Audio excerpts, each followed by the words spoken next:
অন্যদিকে বন্য হাতি সরিয়ে নেয়ার দাবিতে ভোর থেকেই চট্টগ্রামের কর্ণফুলী উপজেলার কোরিয়ান ইপিজেড মোড় এবং আনোয়ারা উপজেলার টানেল সড়ক অবরোধ করে বিক্ষোভ করছেন স্থানীয়রা। এতে আনোয়ারা, বাঁশখালী, চন্দনাইশ সহ বিভিন্ন উপজেলার যাত্রীরা পড়েছেন চরম ভোগান্তিতে। আর এই বিষয়ে আরও জানাতে বিস্তারিত আমাদের সঙ্গে যুক্ত আছেন সহকর্মী কাজী মাহফুজ। মাহফুজ, আপনার কাছে জানতে চাই আসলে এই যে বিক্ষোভ সেটা কতক্ষণ নাগাদ চলছে এবং তাদের দাবি কি, পাশাপাশি প্রশাসন আর বন বিভাগের পক্ষ থেকে এই বন্য হাতি সরিয়ে নেওয়ার ব্যাপারে কোনো পদক্ষেপ এখন পর্যন্ত নেওয়া হয়েছে কিনা?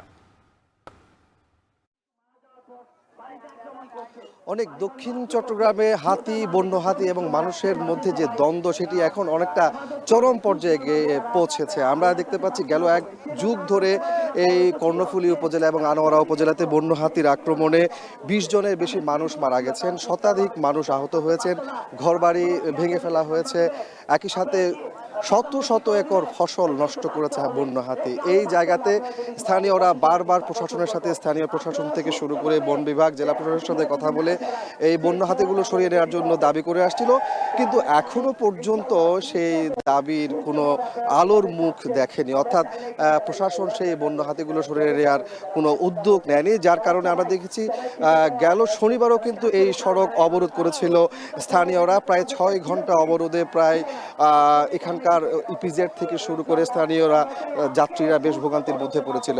এর মধ্যে তাদেরকে আশ্বস্ত করা হয়েছিল ৪ দিনের মধ্যে তারা স্থানীয় প্রশাসন, বন বিভাগ বৈঠকে বসবেন।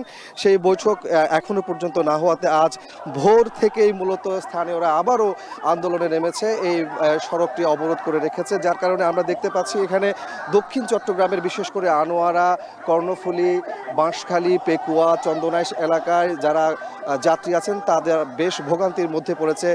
দীর্ঘ লাইন, কয়েক কিলোমিটার এলাকা এভাবেই যানজট সৃষ্টি হয়েছে, গাড়িগুলো থেমে আছে, ফলে যাত্রীরা বেশ ভোগান্তির মধ্যে পড়েছে। আপনি জানেন যে এখন ঈদের ঘরমুখো মানুষের একটি ঢল রয়েছে, সেটি কিন্তু সেই জায়গাতে আমরা দেখতে পাচ্ছি যে ঈদে ঘরমুখো মানুষগুলো বেশ ভোগান্তির মধ্যে পড়েছে। গাড়ি থেকে নেমে অনেকেই হেঁটে যাচ্ছেন, এরপরও আসলে গাড়ি পাবেন কিনা এই ধরনের একটা সন্দেহ তাদের মধ্যে তৈরি হয়েছে। তো সবকিছু মিলিয়ে বলা যায় যে হাতি এবং মানুষের দ্বন্দ্ব অনেকটা চরম পর্যায়ে এসে পৌঁছেছে চট্টগ্রামের আনোয়ারা এবং কর্ণফুলী উপজেলাতে।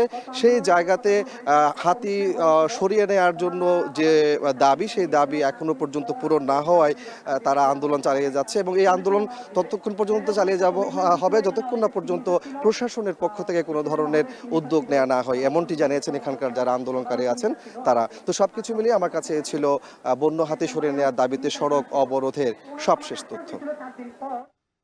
বন্য হাতি সরিয়ে নেওয়ার দাবিতে সকাল থেকেই কর্ণফুলী ইপিজেডের মোড়ে বিক্ষোভ করছেন স্থানীয়রা। সে বিষয়ে সবশেষ খোঁজখবর রাখছিলেন সহকর্মী কাজী মাহফুজ। দর্শক,